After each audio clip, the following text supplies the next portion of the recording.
The 10 Plagues, a cry for freedom, a testament of power.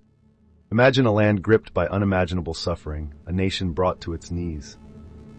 This is the story of Egypt and the 10 Plagues, a divine intervention that echoes through the ages. Join us as we explore these signs and wonders and the profound truths they reveal.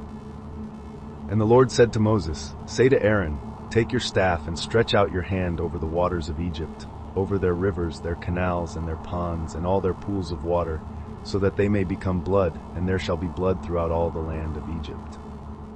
Exodus 7:19. The Nile, the lifeblood of Egypt, turned to blood. This wasn't just a physical catastrophe. It was a symbolic assault on Egypt's gods. The Nile was worshipped, its purity revered. God demonstrated his power over their false idols, showing that even their source of life was subject to his will.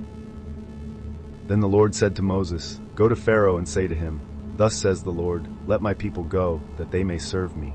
But if you refuse to let them go, behold, I will plague all your country with frogs.'" Exodus 8:2. Frogs, emerging from the river in unimaginable numbers, invaded every home, every bed, every corner of Egyptian life. The frog goddess Heket was meant to symbolize fertility and new life. Yet these frogs brought only chaos and disgust. God mocked their deities, turning their symbols of blessing into instruments of torment.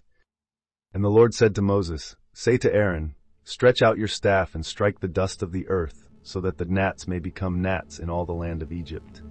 Exodus 8:16. Gnats and flies swarmed the land, tormenting both man and beast. The air itself became a suffocating cloud of insects. These plagues targeted the very essence of Egyptian pride.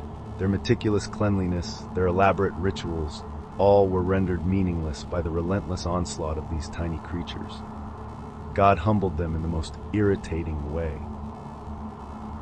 "For if you refuse to let them go and still hold them, behold, the hand of the Lord will fall on your livestock in the field, on the horses, the donkeys, the camels, the herds, and the flocks, a very severe plague."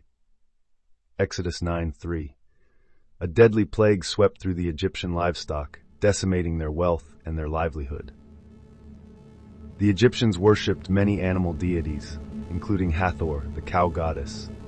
This plague was a direct attack on their economic stability and their religious beliefs, demonstrating God's power over their sources of prosperity. And the Lord said to Moses and Aaron, "Take handfuls of soot from the kiln, and let Moses throw them in the air in the sight of Pharaoh. It shall become a fine dust over all the land of Egypt, and become boils breaking out in sores on man and beast throughout all the land of Egypt." Exodus 9:8-9. Painful boils erupted on the skin of Egyptians and their animals, causing immense suffering. This plague struck at the very bodies of the Egyptians, a physical manifestation of God's judgment. Their priests, known for their elaborate purification rituals, were powerless to heal themselves or their people.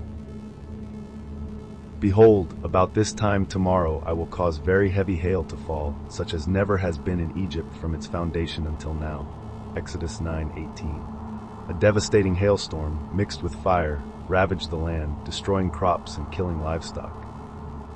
This plague demonstrated God's control over the elements.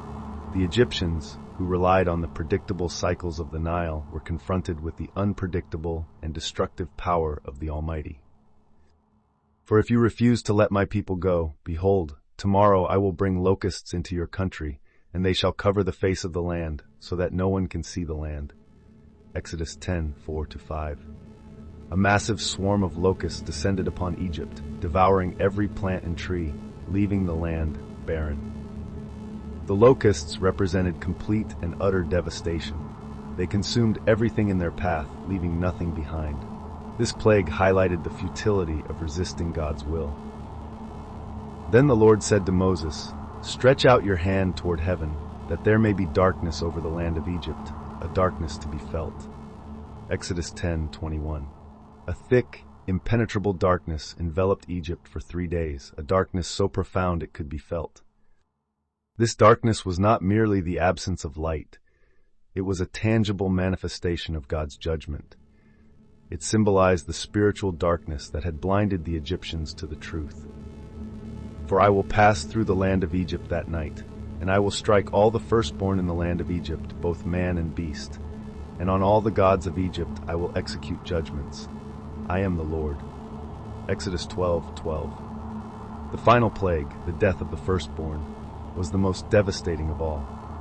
This plague was the ultimate price for Pharaoh's stubborn refusal to let God's people go. It was a stark reminder of the sanctity of life and the consequences of defying the Almighty. The 10 plagues are more than just a historical account. They are a powerful testament to God's sovereignty and his unwavering commitment to his people. Let us remember these signs and wonders, and let them inspire us to live in obedience and reverence to the one true God. Take time this week to read the book of Exodus, reflect on the power of God, and share this video with someone who needs to hear this message.